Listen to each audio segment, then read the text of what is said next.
Hello, my name is Manfred Hauswirth. I'm the Managing Director of the Fraunhofer Institute FOKUS and a Professor for Open Distributed Systems at the Technical University of Berlin. What is Fraunhofer? Fraunhofer is the largest research organization for applied research in Europe with 25,000 researchers and an annual budget of roughly 2 billion euros.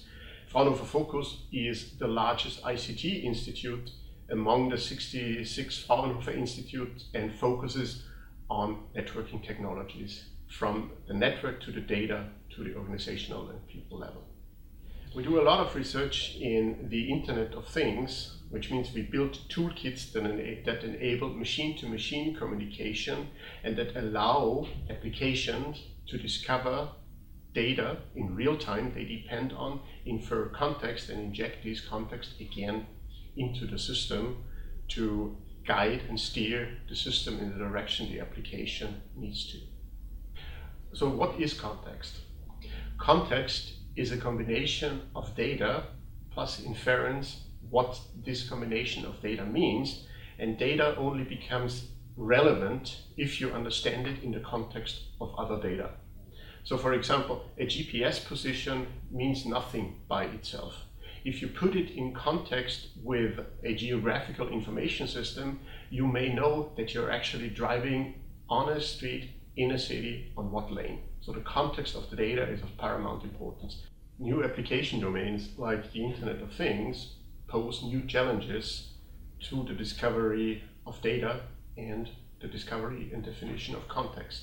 Imagine you have literally billions of devices that can produce data, and that their information needs to be combined, and they depend on the context this information is generated in.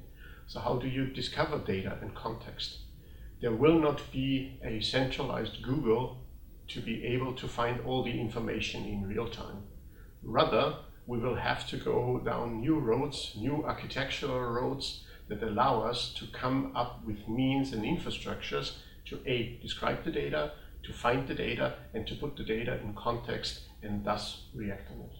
Architecturally, this means that we have to move from centralized data discovery as we know it from the web to decentralized data discovery. Decentralized architectures are harder to implement and harder to control, but offer a lot of advantages. Information is fresh because it doesn't have to be transported to a central location. A decentralized data infrastructure offers, quote, privacy by design, unquote, because only the information that is relevant gets into the system. It's not like with a central entity that we network the information at the central place so that we generate an all-knowing entity inside an infrastructure.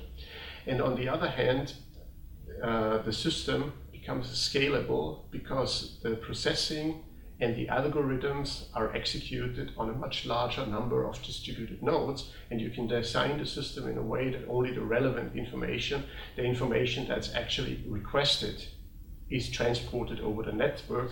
In terms of telecommunication network, it means that we put together the transport of data and the processing of data as part of a function inside the network. In terms of telecommunication networks, this is known as network function virtualization, where virtually any function can be put inside the network and can move around in the network where this function is needed. The role of data discovery and context is paramount for a lot of application areas, if not all application areas we are in. Just imagine you're driving in a car, you get information from your sat-nav, you're using your entertainment system, and you want to know about the actual traffic, and maybe there's a phone call coming in. This means that the information changes its context frequently, the information itself changes, and you need to be able to understand this context in real time, and you need to be able to react to it.